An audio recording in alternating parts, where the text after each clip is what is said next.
এবার মার্কিন বিচার বিভাগের অ্যান্টিট্রাস্টের প্রধান গেইল স্লেটারকে হঠাৎই তার পদ থেকে অপসারণ করেছে ট্রাম্প প্রশাসন।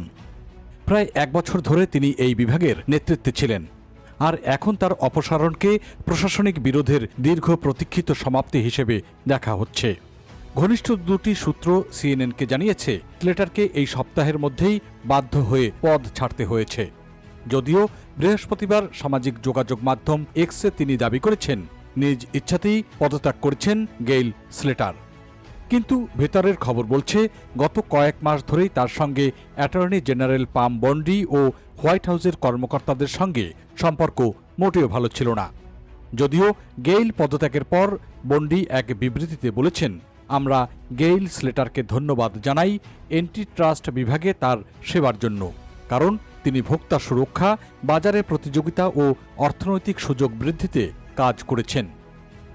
অ্যান্টিট্রাস্ট বিভাগ হচ্ছে মার্কিন বিচার বিভাগের একটি ইউনিট, যা প্রতিযোগিতা বিরোধী ব্যবসায়িক কার্যকলাপ ও বাজারে একচেটিয়া নিয়ন্ত্রণ ঠেকাতে কাজ করে। এই বিভাগ অ্যাপেল, গুগল, এমনকি অ্যামাজনের বিরুদ্ধেও গত কয়েক বছরে একাধিক মামলা করেছে। স্লেটার ছিলেন প্রযুক্তি কোম্পানিগুলোর বিষয়ে কঠোর অবস্থানের সমর্থক, কিন্তু তার এই অবস্থানই প্রশাসনের ভেতরে অনেকের বিরক্তির কারণ হয়ে দাঁড়িয়েছে।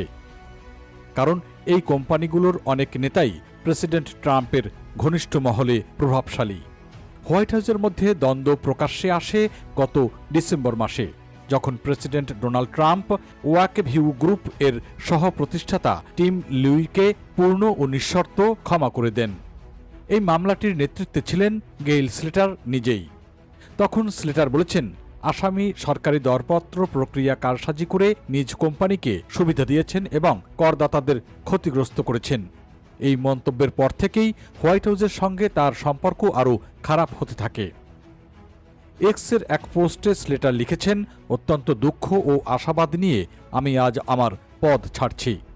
এই দায়িত্ব পালন করা ছিল জীবনের অন্যতম সম্মান।